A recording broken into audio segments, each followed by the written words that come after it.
आजोंनो फुरा जाजोब्बाय आं न बो फानजुगलि दं बेखौबो जानाय आङो लोगो दानिया सिथाव नानायनोसै आङो गल गल रुथि खालामनानैहाय सावनायसै सिथावखौबो रोंलाय रोङा बारा खालामोहाय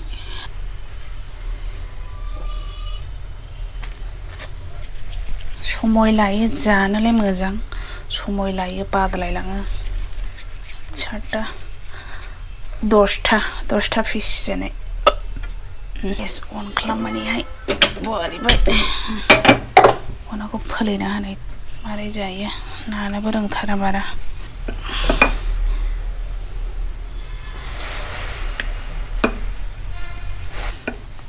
गलानो जाया आरोखि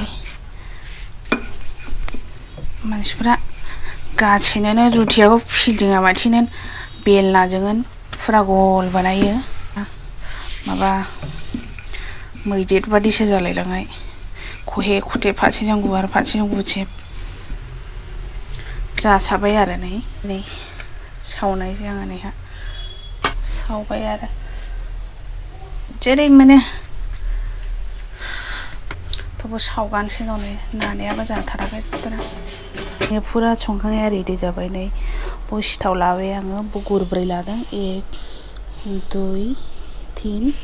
4टा हानै तो बहाय फानजुद आरो बो संख्रै आरो बियो सामब्राम गुफुर पियाज आरो टमेट' आरो बहाय नानो आमखरा आरो आलु मिक्स संनायनि आरो बियो उदासि आरो बियो चाना मटर बेखौ फ्राय बोखांनानै लादों आङो आरो बहाय नै मटर आङो संखाङै मायै फ्रेश जाबाय फ्रेश जानानैहाय दा जानोहाय रेडि खालामबाय आङो तो आं दा जानायसै आङो बावदों मिथिखाबाय मा लादों बेयो जाहैबाय टमेट' आरो फानजुद सामब्राम आरो गार्लिक आरो संख्रै ओंखाम लादों बयसे आरो बियो आमखरा आलु टमेट' होनानै संनायनि आरो बियो उदासि फ्राय आरो बियो मटर आलुखौहाय एसे बोखांनानै ड्राय बोखांनानै लादों तो स्टार्ट खालामनायसै जानायखौ आरो बो सिथाव मोनब्रै आरो मटर आलु बिदै गिरिबि आरो बो दै स्टार्ट खालामदोनि आङो फार्स्टआवनो ओंखामखौ जाग्रोनोसै लोगोफोरा लुबैदोंब्ला कमेन्ट खालामदो नै आरो आं फार्स्टआव आंनि सिथाव सावनाया बिदि नै आङो सिथावखौ नानो रोङा तो होमब्लाबो खालामसाबबाय कमेन्ट खालाम लोगोफोरा तो स्टार्ट खालामनोसै आङो फुरा प्रसेसखौ जानानैहाय दिन्थिगोन दिनैहाय आङो जाजोबनो हाथारगोन ना हाया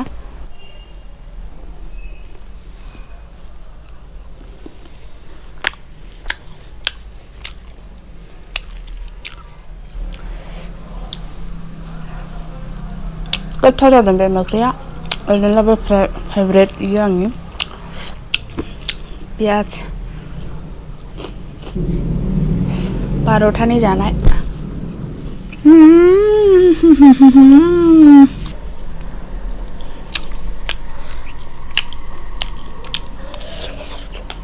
गुदुंथार बे दासो मोनखांनायनि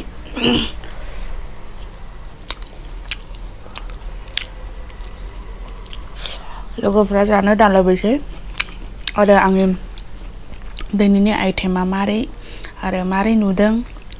आरो सिथावा नानाया जादोंना जाया कमेन्ट खालाम आरो आङो रोङा एसे आइडिया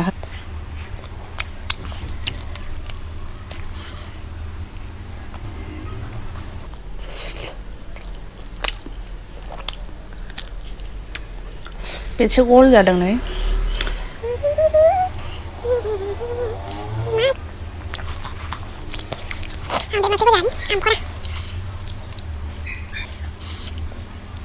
आमखरा मस्ला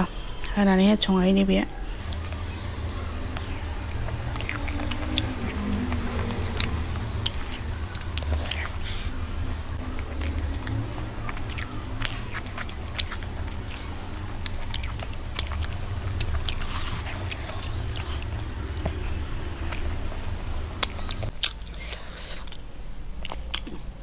उदासि फ्राय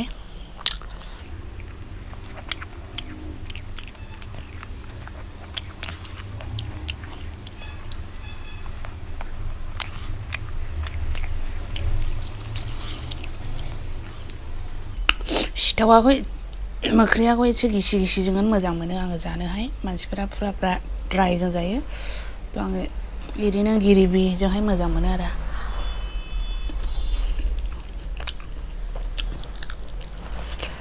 बानजुना थाइनै लादोंमोन थाइसे जाखांबाय आरो मा होनो सामब्राम गुफुर गार्लिक मोननै लाया मोननै पिस मोनसे जाखांबाय मोनसे दंबावो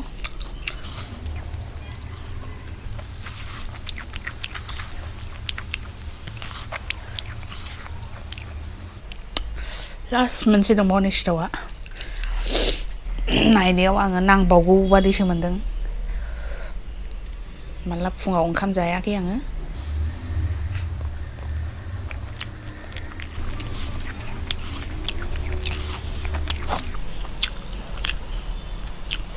मटर फ्राय खौ बोखांदों फुरा आङो फाइनालि जाजोबनायसै नै एसे बानसै जाजोबबायाखै होनदो फानजु थाइनै लादोंमोन पियाज हादों आरो आजोंनो फुरा जाजोबबाय आङो फानजु गोरलै दं नैखौबो जानाय आङो लोगोफोर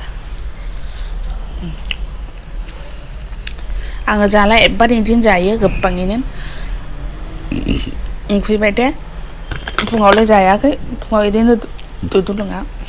लान्च टाइमावहाय एबारे मावनानैहाय जाबाय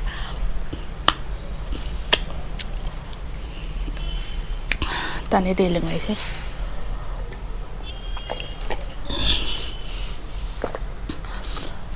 थ' लोगोफोर दिनैनि भिडिअखौ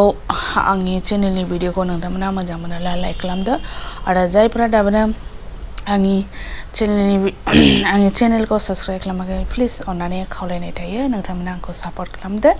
आरो कमेन्ट खालामदो आंनि ब्लगिंआ मारैहाय मारै थ' एथ' खासनिथ' खालामनो रोङा नोंथांमोना कमेन्ट खालाम मारै जादों मारै जाया थ' थाखाय नोंसिनि बुंनाय बादि आङो मोजाङै खालामनो हायो बादि जेरैबायदि आंनि दिन गुजारा सोलियो आङो बेखौनो खालामनानैहाय ओरैनो बरिं जायो न'आवहाय थायै थ' बिनिनो हारसिंलाय थ' आङो बेफोरबायदिनो जेखौ आङो दिनावहाय खालामो बेफोरखौनो जायो बा